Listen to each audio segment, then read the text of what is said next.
Hallo. Ja, hallo. Hallo. Hört Ich bin mich? ganz ohr. Ja, wir hören dich, komischerweise. Äh, Zuerst mal guten Tag. Guten Tag. Wie geht es dir? Mir geht es hervorragend. Wie geht es dir? Danke. Mir auch gut. Sehr schön. Was bist du, wenn ich dich fragen darf? Ich bin Muslim.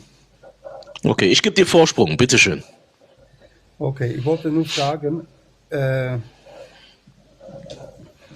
bezüglich der Trinität. Das ist Mhm. nicht so ganz klar. Können Sie mir Okay. bitte das erklären? An erster Stelle, was ist für dich da nicht ganz klar? Weil du sagst, Trinität, erklär's mir, aber weißt du überhaupt, was das ist? Ja, was ich nicht verstehe, ist, dass die Trinität für mich persönlich keinen Sinn macht.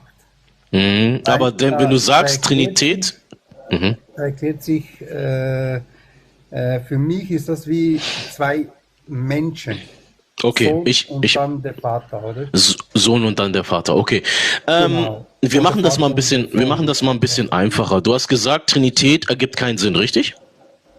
Ja, für mich irgendwo schon.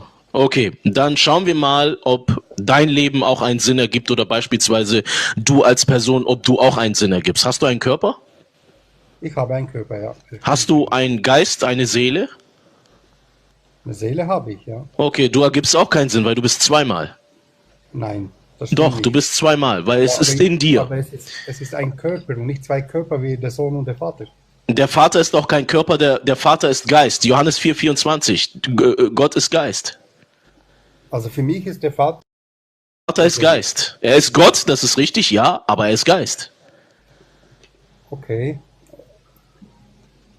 Gott ist Geist.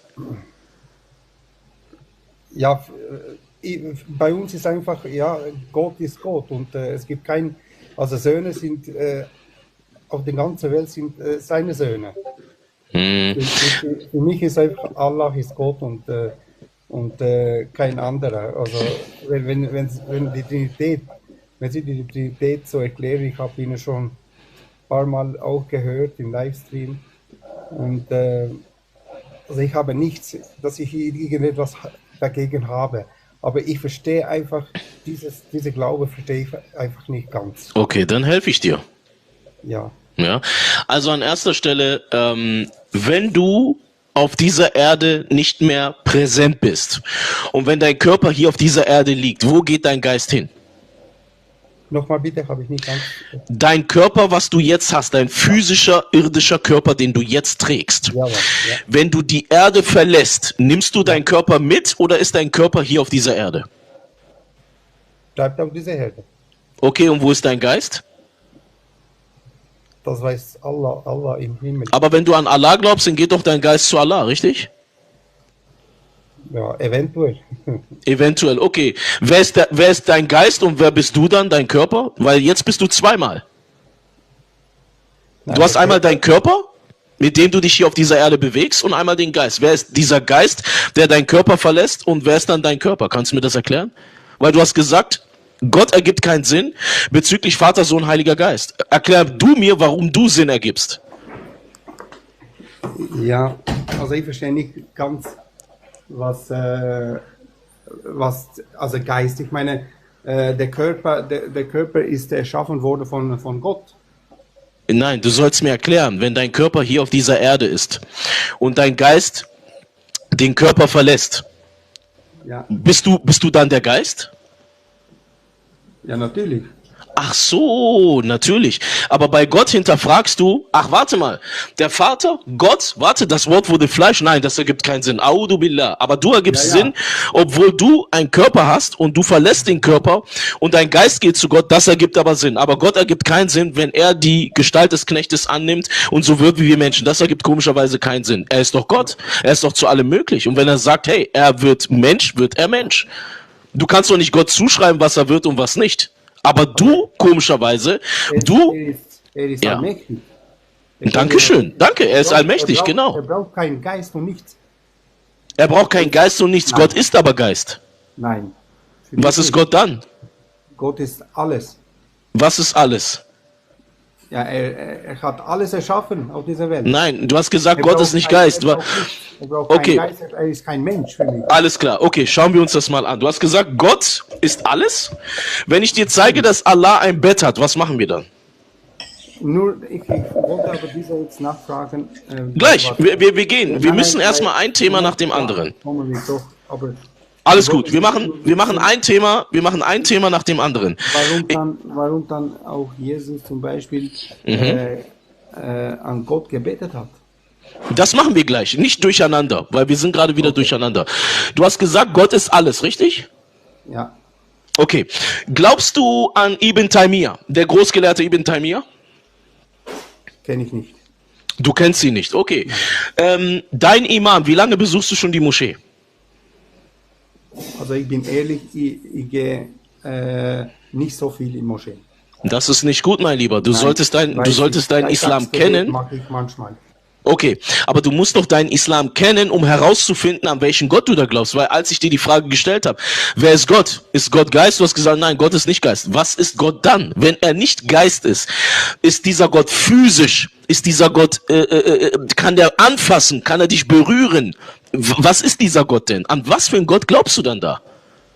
Ja, dass er alles kann. Also, Ja, was kann er denn? ist der Erschöpfer Ja, aber wenn er nicht Geist ist, dann kann er nicht alles.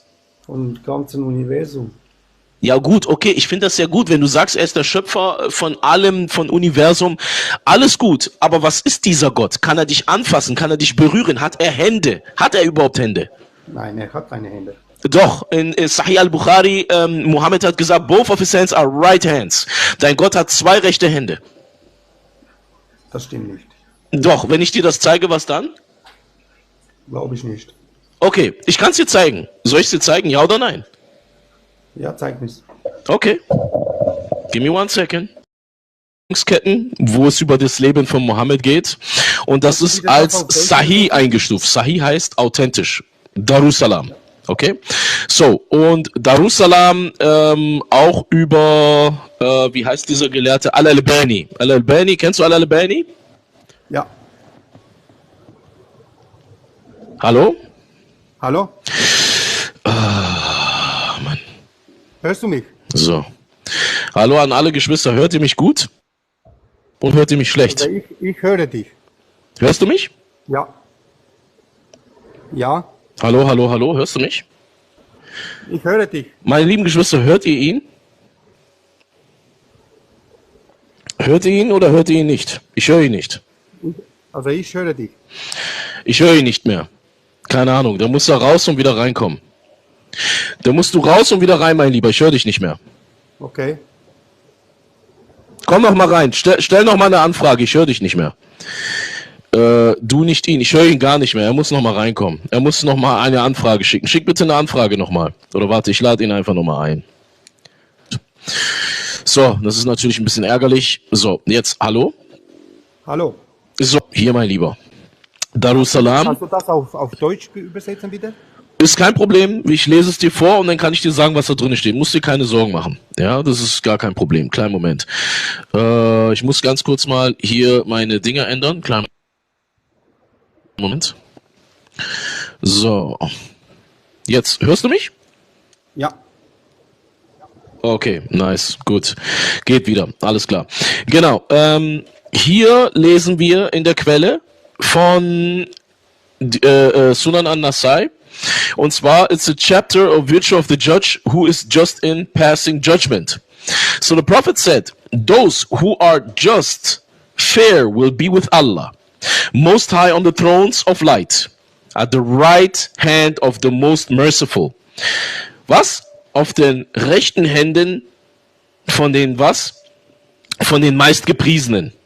Those who are just in their rulings and in their dealings with their families and those of whom they are in charge, Muhammad, one of his narrators, said in his hadith, and both of his hands are right hands. Muhammad sagt, beide seiner Hände sind zwei rechte Hände. Dass Allah zwei rechte Hände hat. Aber wir gehen weiter. Das ist gar nichts. Wir gehen weiter und schauen uns das mal hier an. Das ist von Abu Muhammad Mahmud ibn Abi al-Qasim. Dashti, verstorben im Jahr 665 in der Zeit von Mohammed, möge Allah ihm barmherzig sein. Und das sind die Bücher der Salaf. Okay, das sind die Bücher der Salaf.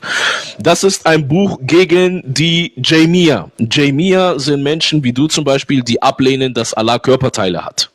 Ja, und Ibn Taymiyyah feuert gegen was? Gegen die Jahmiya.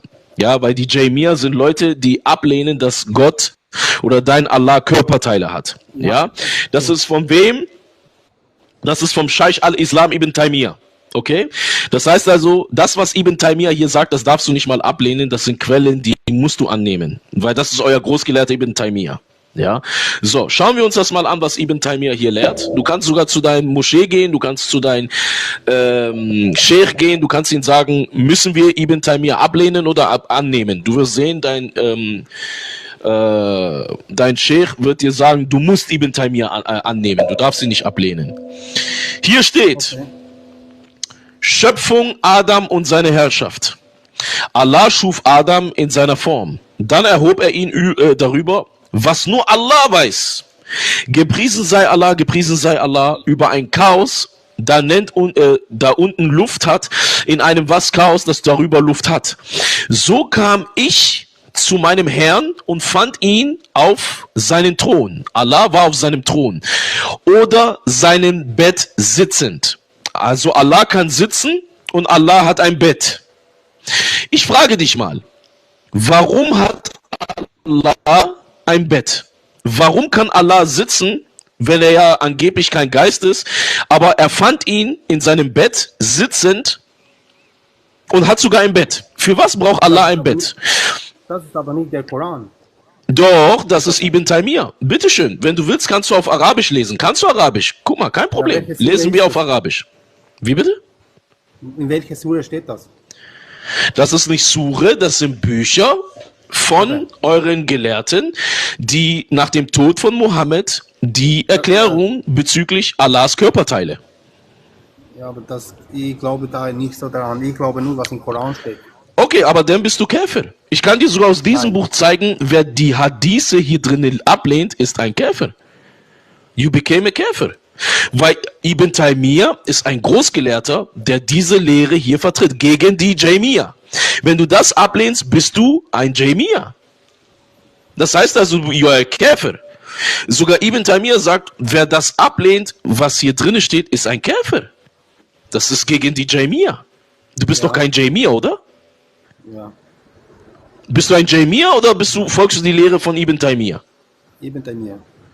Aha, okay, dann bist du auch kein Jahmiya. So, das heißt also, wenn wir hier weitergehen, Allah hat was? Allah hat ein Bett. Und es geht ja noch weiter. Wenn er in den Himmel der Erde herabkommt, sitzt er auf seinem Thron. Allah kann sitzen. Allah sitzt auf seinem Thron. Also jetzt ist die gute Frage, wenn Allah auf seinem Thron sitzt, dann hat er doch ein Po. Weil ohne Po kannst du nicht sitzen. Okay, kein Problem. Guck mal, ich will nicht respektlos sein. Wir gehen weiter. Schauen wir uns das mal an.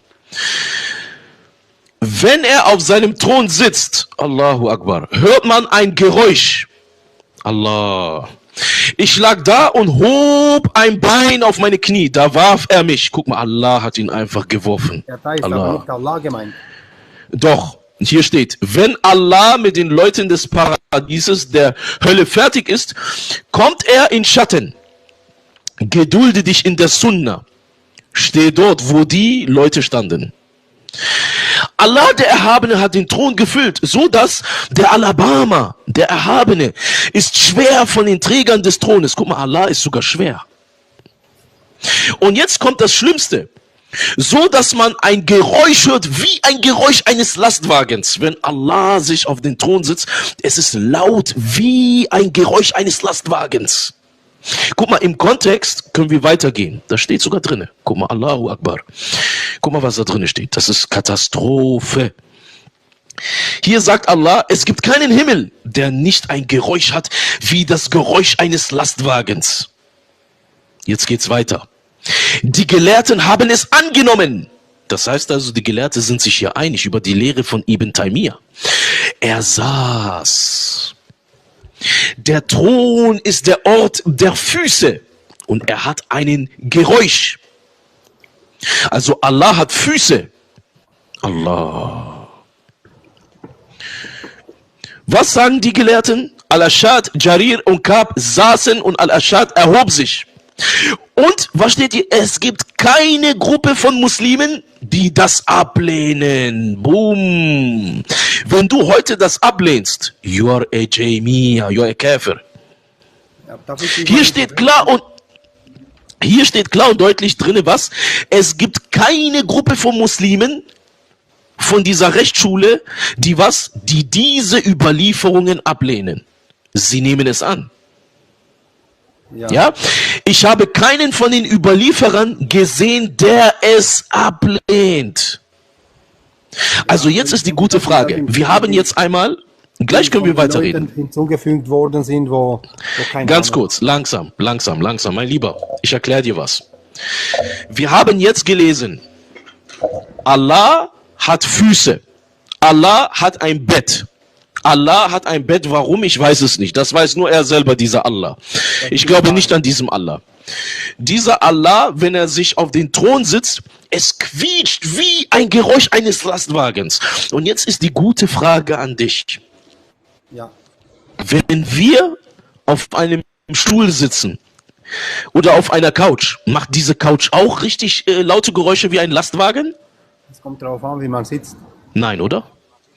Genau, aber Allah, sobald er sitzt, es ist wie Geräusch eines Lastwagens. Du musst dir vorstellen, so, das ist Katastrophe. Wenn wir uns Allah hinsetzen, steht nicht, er sitzt nicht, er hat keine Füße und keine Hände. Nein. doch, da steht's drin, dann bist du ein Käfer. Nein. Ja, aber das Dann ist bist du ein die Käfer. Information. Warte mal, eine Frage. Lehnst du das ab, was Ibn Taymiyyah sagt? Nein, aber ich glaube auch nicht daran, dass er das geschrieben hat. Okay, warte. Hier habe ich das komplette Buch auf Arabisch. Bring deinen Gelehrten hier rein, wir schlagen die gleiche Seite auf und dann soll er uns das vorlesen. Okay. Wenn du das nicht glaubst, wenn du nicht an dieses Buch glaubst, mein Lieber, Habibi, you're a Käfer.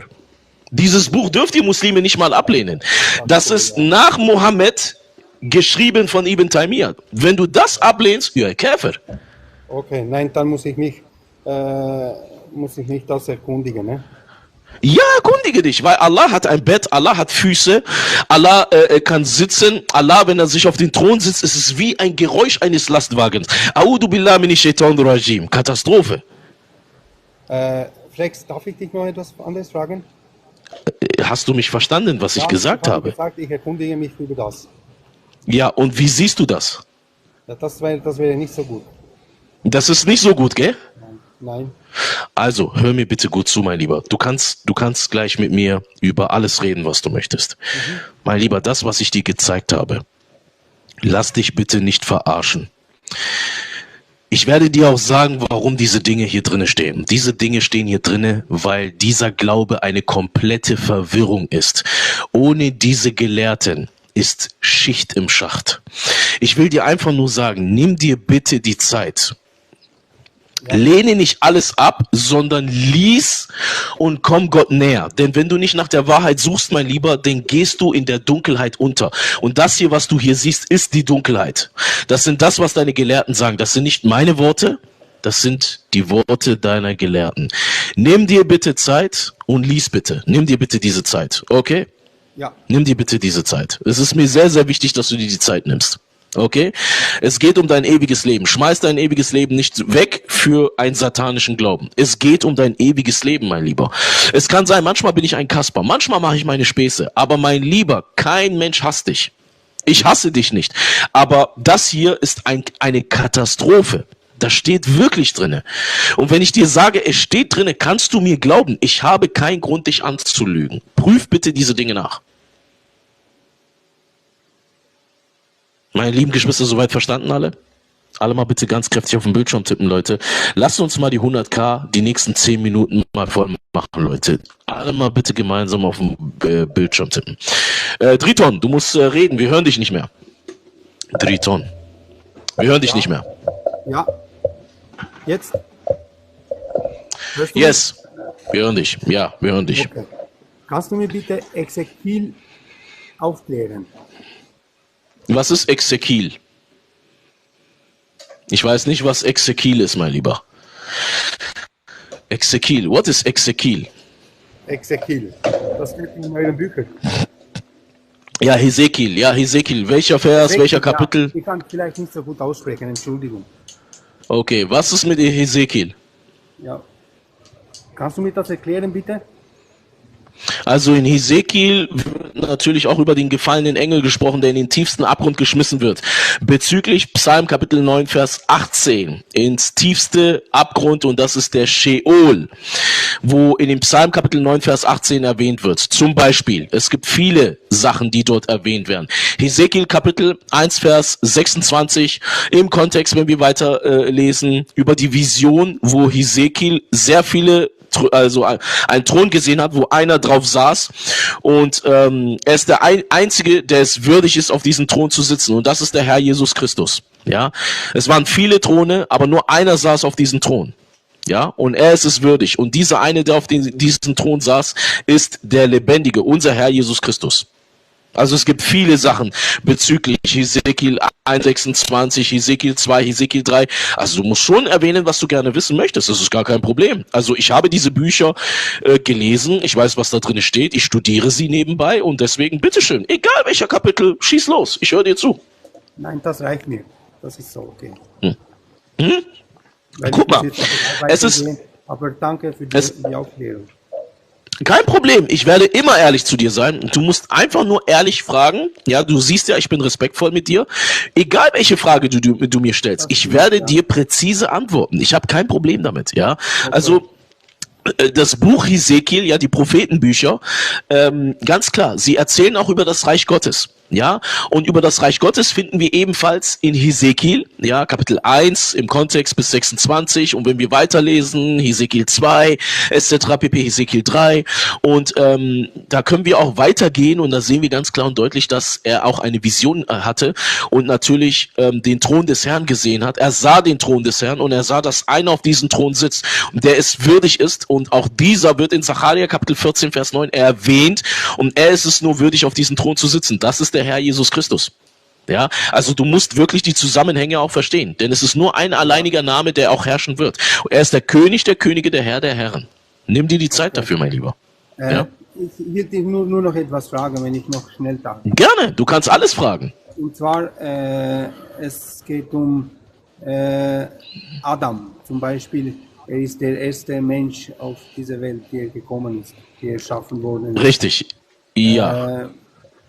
Warum ist er denn nicht Sohn Gottes, Adam, wenn er der Erste ist? Naja, das Ding ist, er ist ein erschaffener Mensch, er ist ja nicht Gott.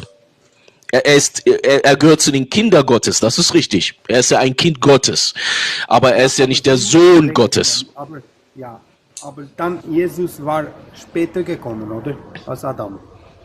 Naja, weil Gott wurde Fleisch. Und deswegen sagt man Gottes Sohn. Ich bin ja nicht Gottes Sohn, wir sind Kinder Gottes.